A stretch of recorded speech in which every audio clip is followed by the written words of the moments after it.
सुजावल में इंतजामी नाअहली सबब शहर गंदगी जे वर चढ़ियल बरसाती पानी निकाल न थियण करे मच्छरन जो आज़ार भी वधी वियो। उन हवाले से रिपोर्ट कर रहियो आहे इमदाद पठान।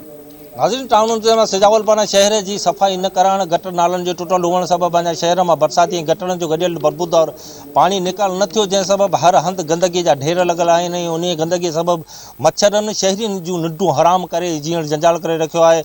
उन बाबति अचो त असां सिजावल वासियुनि सां संदन तकलीफ़ुनि बाबति ॻाल्हि ॿोल कयूं। मच्छरन जो आज़ार थियो इन लाइ जो असांजे शहर में केतिरनि महीननि खां नालियुनि जी सफ़ाई कोन पई थिए, वॾनि गटरनि जी सफ़ाई कोन पई थिए, किचिरो खॼे कोन थो।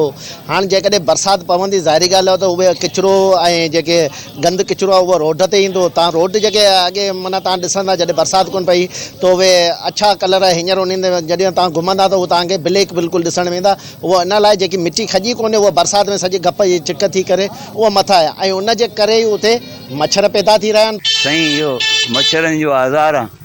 पाणी न आहे असां वटि, गटर सिस्टम असां वटि न आहे, कंहिं शइ जी सहूलियत न आहे।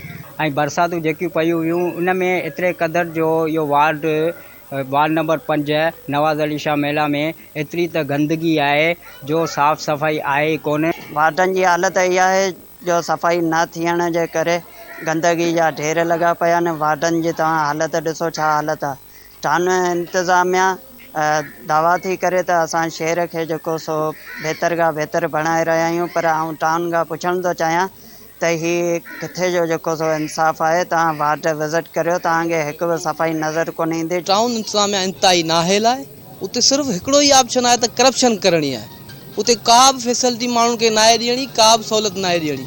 तव्हां ॾिसंदा त थोरी बरसाति पई आहे, एॾी वॾी का बरसाति नाहे पई, थोरी बरसाति पई आहे, उनमें सॼो शहर तव्हां ॾिसंदा त पाणी, गटरनि जो पाणी, गटर उबदा वही शहर में पाणी अची वियो आहे। उनजो हिकिड़ो ई सबबु आहे जो मेन नाला जेके आहिनि गटरनि जा उन्हनि जी सफ़ाई नथी कई वञे। ऐं ग़रीब माण्हू हिकिड़ा अॻई अज़ाब में महांगाई जे करे अज़ाब में वरितल आहिनि। वरी उन तव्हांखे डॉक्टर कोन मिलंदो, तव्हांखे दवा कोन मिलंदी। कैमरामैन राज पठान सां गॾु इमदाद पठान, धरती टीवी सिजावल।